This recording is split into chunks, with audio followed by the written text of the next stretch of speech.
예수님께서는 우리가 되는 연습으로 그렇게 사랑한 것인가? 예수님께서는 연습이 아니라 내가 되셨습니다. 내가 되셔서 죽으시고 내가 되셔서 부활하신 것이지요. 내 생명을 구원하시기 위함이 아니라 자신의 생명을 저와 여러분에게 주신 것입니다. 그것이 예수님의 사랑입니다. 어느 곳에서 비교할 수 없는 사랑입니다.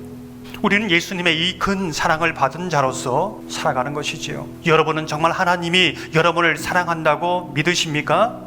정말 하나님이 나를 사랑하신다는 것을 안다면 여러분은 하나님을 사랑하십니까? 무엇으로 내가 하나님을 사랑한다고 증명하시겠습니까? 오늘 본문을 보면 하나님을 사랑하는 자, 정말로 하나님의 사랑 가운데 살아가는 자의 모습이 어떠한지를 우리에게 보여주고 있는 것입니다. 읽은 구절을 보면은 쫓겨갔다, 돌아왔다, 이제 이 구절에 주목하게 됩니다. 하나님의 사랑은 우리가 쫓겨가고 등지고 떠났어도 돌아가면 하나님이 받아주신다. 그것을 아는 사랑입니다. 받아주시는 사랑입니다. 이는 이스라엘뿐만 아니라 우리가 넘어지고 실패할 것을 알고 계셨습니다. 무슨 뜻입니까? 하나님은 우리의 실수, 잘못, 실패 거기에 매이는 분이 아니라는 것입니다.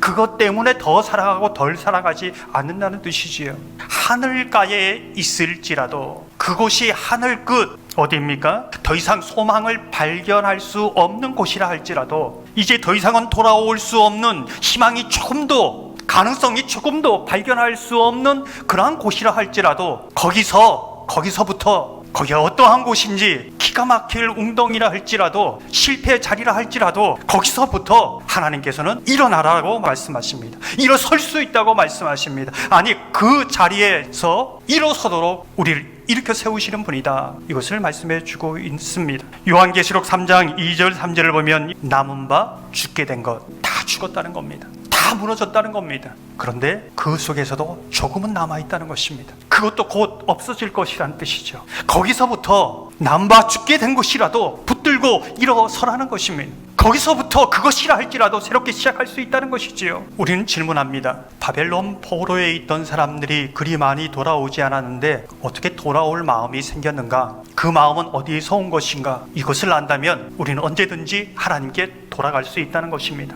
여러분은 하나님을 떠난 적이 있지 않습니까? 어떻게 돌아왔습니까? 1절을 보면 그들이 하나님께 돌아올 수 있는 두 가지 근거를 말해주고 있습니다. 어떤 사람이 돌아올 수 있는가? 첫 번째가 어떤 것입니까? 모든 말씀이 너에게 임할 때입니다. 누구나 하나님께 돌아올 수 있는 것이 아니라 내가 돌아가야지 라고 해도 돌아올 수 있는 것이 아니라는 것입니다.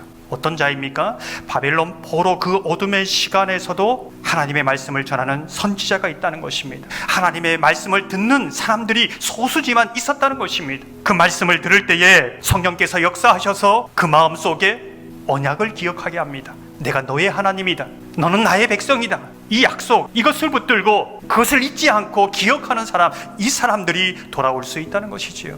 또 하나는 무엇입니까? 내가 너 앞에 둔 복과 저주라고 말하고 있습니다.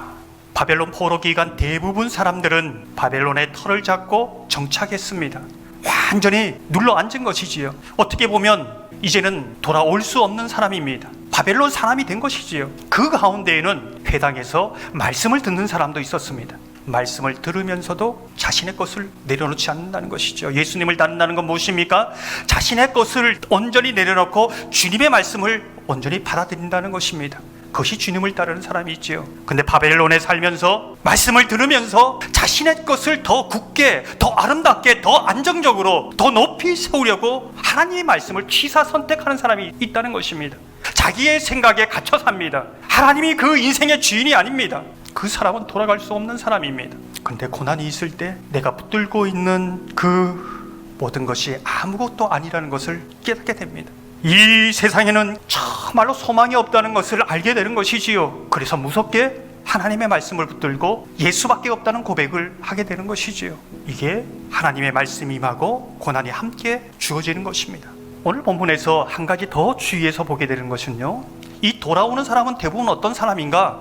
바벨론의 포로로 갔던 사람은 거의 90% 이상 다 죽었습니다. 바벨론 포로에서 돌아오는 사람들은 거기에서 나서 자란 사람들입니다. 어떻게 그들이 돌아올 수 있는가? 가정에서 끊임없이 하나님의 말씀을 들었던 사람, 듣고 듣고 그들도 함께 해당해서 말씀을 들었던 그 사람들, 그 자녀들이 돌아올 수 있었다는 것입니다. 우리가 주위에서 보게 되면 이상한 사람들이 있습니다. 오늘 보면 돌아오면 번성할 것이다, 형통할 것이다, 조상들보다 더 하나님께서 좋은 것으로 채우실 것이다. 돌아오지 않으면서도 번성하길 원합니다. 형통하길 원합니다. 이 모든 것을 누리길 원하는 사람들이 있는 것이요.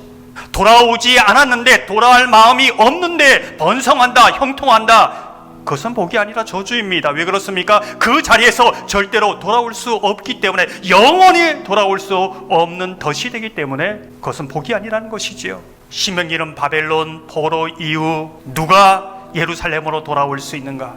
그 많은 사람들 중에 10분의 1도 안 되는 그 사람이 돌아왔는데 누가 돌아올 수 있는가? 이 질문은 오늘 이 땅에 살아가면서 누가 하나님께로 돌아올 수 있는가? 아니, 이 세상의 마지막 끝에서 누가 하나님의 나라의 본향에 돌아갈 수 있는가를 묻고 있는 것이지요.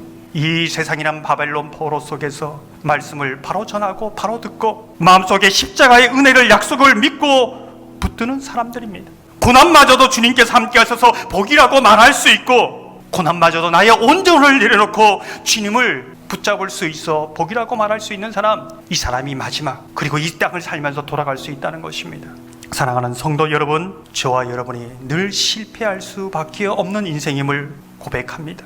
하지만 하나님의 사랑을 알기에 언제나 돌아갈 수 있는 사람 되시기를 소망합니다. 하나님의 사랑을 알기에 이 세상 마지막에도 이 땅에 정착민이 아니라 나그네로서 영원한 천국에 돌아갈 수 있는 하나님의 사람들 다 되시기를 주님의 이름으로 축원합니다.